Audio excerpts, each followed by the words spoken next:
I think North Korea has a special place in all our hearts. There are several reasons why we love it. First of all, it's the only country ruled by a sex symbol. Well, apart from Serbia. But it's also a nation full of strange and unique places. In 2015, North Korea was added to Google Maps. Until then, it was an almost totally blank space. Little info was available, even about what physical locations could be found there. Hence why North Korea is known as the Hermit Kingdom. But in recent years, a lot of gaps have been filled, giving us an idea of just how strange things have gotten in North Korea. Among the places identified are nuclear testing sites and ridiculously big golf courses. Yet one stands out among the others: a giant floating city built in the 1980s by an eccentric Australian. This is the story of North Korea's floating city.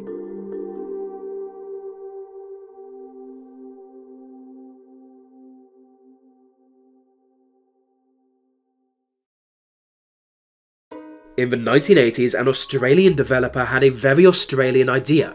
For decades, he had been a professional diver, and even had his own submarine. His great love was to explore natural reefs. Wanting to share the experience with others, he hoped reef tourism would become a popular trend. So he developed a series of business ventures, aimed at making his dream a reality, the most important of which was a floating hotel complex. It was a simple idea. The hotel would float in the ocean just beside the Great Barrier Reef, giving almost immediate access to guests. At first, he struggled to find a design that would in any way work. After all, the concept of a floating hotel is cartoonish. It's the kind of idea a 10-year-old would come up with. A 10-year-old on meth. But eventually he got in contact with a niche construction company who specialised in building living spaces for offshore oil rigs. They had never built an entire building complex before, but their track record proved it could be done. The hotel was built in Singapore and cost around $40 million in total. That's more than 100 in today's money. Then in 1988 it was dragged across the ocean by a giant cargo ship. The hotel's new home was the centre of a large horseshoe-shaped reef. But it was so large the hotel was at risk of floating off on its own, so 7 huge anchors were used to hold it in place. And that was not the only measure in place to protect the reef. Special non-toxic paint was used, and all waste taken far away. Despite the difficulty, all seemed to be going well, and it seemed the beginning of something great. Even I can see how a floating reef hotel would be fun, and I'm a miserable creep. News of this unique attraction spread far and wide, with guests coming from all over. But actually getting there was not easy, requiring a 70-kilometer boat journey. Heading that far out into the ocean, it was often a rough trip, and any bad weather could delay it. Sometimes visitors would be unable to leave the hotel. At one point, a major cyclone hit the area, causing the hotel to temporarily shut down. It was a blow to revenue, which of course they were heavily reliant on. You might not believe this, but the cost of running a floating hotel is very high. There were 176 rooms, a nightclub, restaurants and even a research station. Regular diving trips were available, as were helicopter rides. So when revenue failed to meet expectations, everyone knew the party was over. After just a year in operation, the hotel was sold and towed away to a less ridiculous location. This time it was in Vietnam and renamed Hotel Saigon. It was on the banks of the Saigon River in Ho Chi Minh City. Here it found much more success, coming to be known as a permanent feature of the river.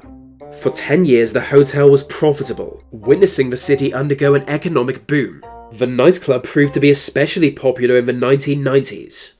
But in 1997 a financial crisis swept Southeast Asia. Multiple economies were crippled, from Indonesia to Thailand. Countless businesses went bankrupt overnight. Many construction projects were halted, half-built and falling apart. Hotel Saigon was just one of thousands of businesses that ran into trouble, so it did what we all do in times of trouble: moved to North Korea. In 1998 it was taken to Mount Kumgang, which, first of all, great name. It's a region on the North Korean border, which apparently in those days was a hub of tourism. South Koreans would regularly visit the area, I suppose to see relatives cut off by the border. So the floating hotel was installed here to meet the demand, and for a while it went pretty well. Countless people from both the north and south visited, and it was even owned by a South Korean company. But going into the 2000s, relations between the two Koreas went from kind of bad to bad. So the tourism industry just disappeared. The hotel was finally closed for good in 2008, when for some reason a South Korean tourist was shot. Ever since, the hotel has been abandoned, left to fall apart and rust into the waters below. Still moored so that it does not float off on another journey, it seems a waste of something so unique. From its creation, the floating hotel has travelled more than 8,000 miles, from Singapore to the Great Barrier Reef, from Vietnam to North Korea. But it seems it will not be relocated again, as Kim Jong-un recently ordered it be dismantled. This does surprise me, since as you can see here, Kim seems to have done a sort of fashion shoot there. I think white is definitely his colour,